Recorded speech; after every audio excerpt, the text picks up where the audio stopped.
Le 23 octobre, je ressemblais à ça. Et le 23 novembre, je ressemblais à ça.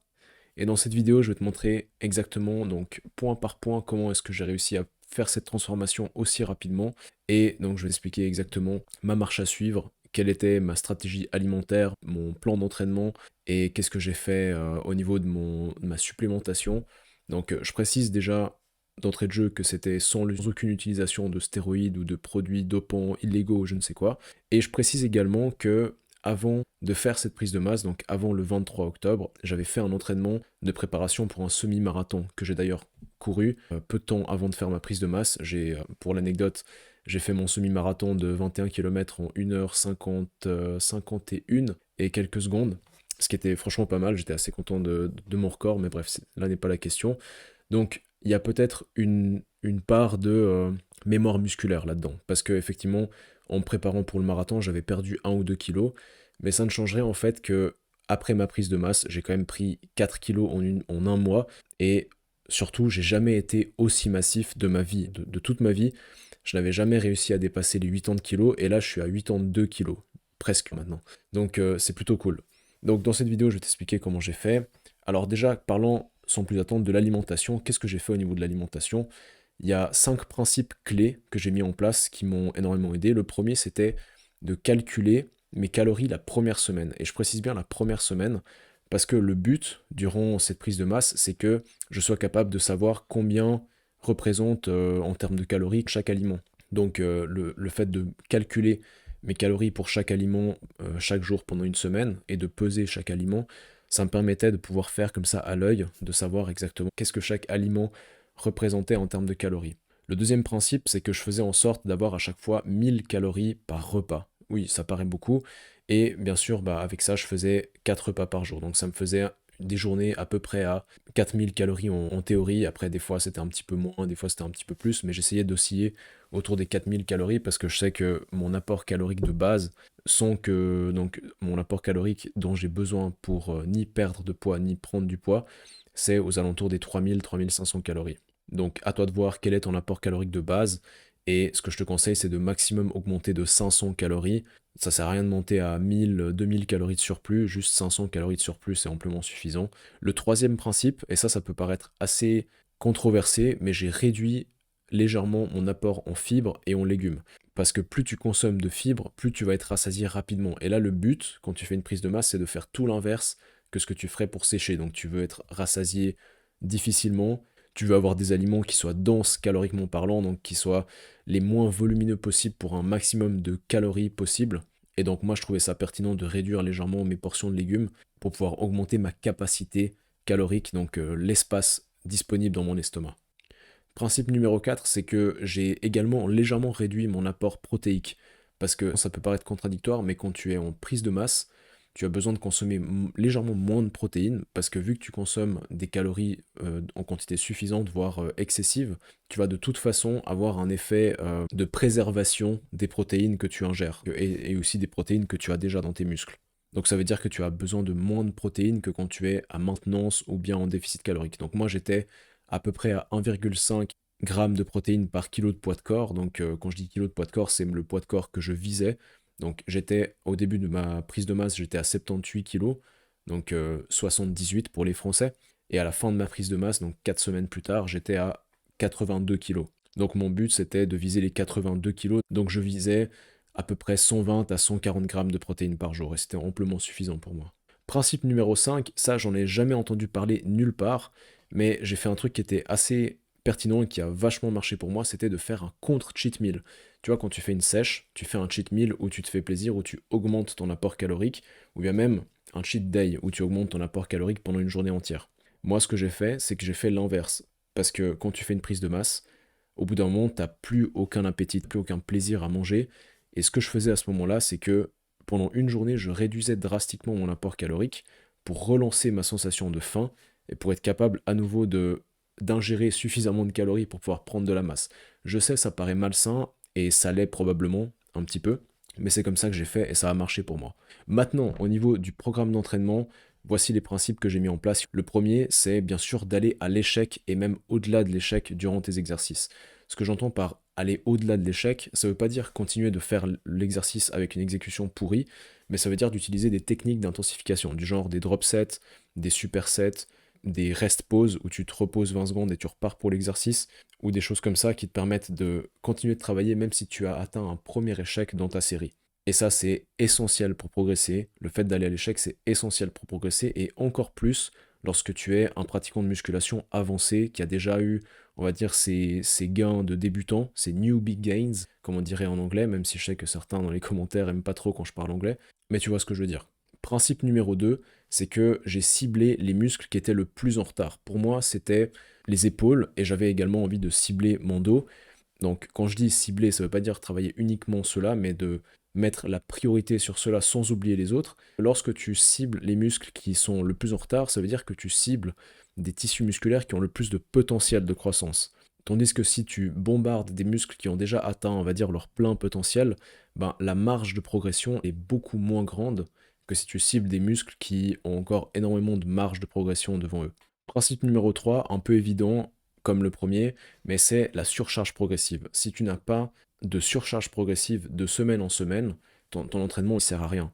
Il faut que à chaque entraînement, à chaque fois que tu refais l'entraînement, le même entraînement que tu as fait la semaine d'avant, tu sois capable de faire soit quelques répétitions de plus avec la même charge, soit le même nombre de répétitions avec une charge plus élevée, soit que tu sois plus à l'aise avec le mouvement. Donc, par exemple, avant, tu arrivais à en faire 8, mais tu étais vraiment mort au bout de la huitième et ton exécution n'était pas parfaite. Bah là, tu arrives à en faire 8, tu es quand même mort au bout de la huitième, mais ton exécution était beaucoup plus efficace et tu sens qu'en réalité, tu aurais été capable de mettre un petit peu plus. Ça, c'est de la surcharge progressive. Si tu n'as pas un de ces trois éléments à chaque entraînement, à chaque nouvel entraînement que tu fais, ça veut dire que tu n'as pas de surcharge progressive. Ça veut dire que soit tu ne manges pas assez, soit tu dors pas assez, ou soit ton entraînement n'est pas assez intense. C'est-à-dire que si tu t'entraînes pas suffisamment intensément, le muscle n'est pas suffisamment stimulé pour qu'il soit forcé à grandir, devenir plus fort et plus volumineux. Principe numéro 4, qui est extrêmement important, ils sont tous importants, mais j'aime bien le dire à chaque fois, travailler chaque muscle 2 fois par semaine minimum, et voire même 3 fois par semaine, enfin pour les muscles qui ont, on va dire, le plus de retard. Par exemple, dans mon cas, c'était les épaules. Mes épaules, je les travaillais 3 fois par semaine durant cette prise de masse, et ça a extrêmement bien marché pour moi. J'ai jamais eu des épaules aussi énormes, et il a clairement été prouvé scientifiquement que si tu travailles chaque muscle 2 fois par semaine, c'est plus efficace que si tu les travailles 1 fois par semaine. Et 3 fois par semaine, c'est légèrement plus efficace que 2, même si, entre guillemets, 2, c'est, on va dire, la fréquence optimale. Parce que quand tu passes de 1 à 2, t'as genre x4 en termes d'efficacité. Enfin, je caricature, hein, mais on s'est compris. Alors que quand tu passes de 2 à 3, t'as peut-être plus 50%, tu vois. Mais si tu veux vraiment, vraiment optimiser sur certains muscles en particulier qui ont le plus de retard, tu les travailles 3 fois par semaine et les autres, tu les travailles 2 fois par semaine. Principe numéro 5, il faut que tu cumules sur ta semaine 10 à 20 séries d'exercices par groupe musculaire. Ce que j'entends par là, c'est que, par exemple, si tu travailles tes pecs 2 fois par semaine, il faut que durant une des deux séances, tu mets peut-être 6-7 séries, et durant l'autre séance, tu en mets 5-6, tu vois. Là, si tu cumules, t'en as plus de 10, t'en as entre 10 et 20, donc c'est bon, c'est efficace. Par contre, bah, si tu travailles tes pecs 2 fois par semaine et que tu fais une fois 3 séries et une fois 4 séries, bah là, t'es à 7, donc c'est peut-être pas assez, c'est pas assez volumineux. Et au contraire, si tu travailles tes pecs 2 fois par semaine, mais que à chaque séance, tu bombardes tes pecs avec 12, 13, 15 séries, bah au bout d'un moment, tu arrives avec 30 séries par semaine pour les pecs, et ça, c'est beaucoup trop. C'est beaucoup trop de volume, et en fait, tu vas juste te fatiguer pour rien, tu vas pas progresser plus parce que tu fais plus. 10 à 20 séries par groupe musculaire par semaine, c'est amplement suffisant, c'est exactement ce dont ton muscle a besoin pour être stimulé correctement. Surtout quand tu travailles à l'échec et que tu vas chercher la surcharge progressive, que tu mets de l'intensité, que tu mets de la qualité dans ce que tu fais. Et principe numéro 6 et dernier au niveau de mon entraînement, je vais plutôt le dire d'une manière, on va dire, similaire à une citation, il est quasiment impossible de prendre trop de repos. Et ça ne peut pas être plus proche de la réalité. Tu peux vraiment très difficilement prendre trop de repos. Ce que j'entends par là, c'est que quand tu fais tes exercices de musculation, d'une série à une autre, ton nombre de répétitions avec la même charge, il ne devrait pas diminuer tant que ça. Si par exemple à la première série, tu arrives à en faire 12, admettons, tu fais du développé couché, tu arrives à faire 12 répétitions avec 50 kilos, et que à la série d'après, tu arrives à en faire que 8, ça veut clairement dire que tu t'es pas assez reposé, t'as pas assez pris de temps de repos. Si tu en fais 12 et qu'après, à la série d'après, tu en fais 11, là, ok, tu vois, c'est correct, tu as pris suffisamment de repos. Et ça, malheureusement, je peux pas vraiment te donner de temps de repos idéal. Ça va vraiment dépendre de chacun. Je sais que certains, au bout d'une minute, ils peuvent repartir, tu vois. Et certains, bah, ils vont avoir besoin de 5 minutes avant de pouvoir repartir. Ça va dépendre de chacun. Donc ça sera à toi de tâtonner un petit peu, de regarder quelle serait ta dose minimale effective de temps de repos dont tu as besoin pour pouvoir performer presque aussi bien à la deuxième série plutôt qu'à la première. Je passe sans plus attendre à la partie qui est généralement la plus demandée dans ce genre de vidéo, c'est la partie complément alimentaire. Qu'est-ce que j'ai fait au niveau de ma supplémentation? Qu'est-ce que j'ai changé? Qu'est-ce que j'ai ajouté? Premièrement, ça c'est un truc que j'avais jamais essayé, et peut-être que je pense sincèrement que ça a fait une grande différence dans mes résultats, c'est la créatine. J'avais jamais pris de créatine avant, parce que j'avais peur que ça fasse perdre mes cheveux. Spoiler alert, ça m'a pas fait perdre mes cheveux. Au contraire, j'ai l'impression que mes cheveux sont de mieux en mieux. Vous me direz en commentaire, je pense que le minoxidil est en train de continuer de faire ses preuves de plus en plus, donc ça c'est franchement cool.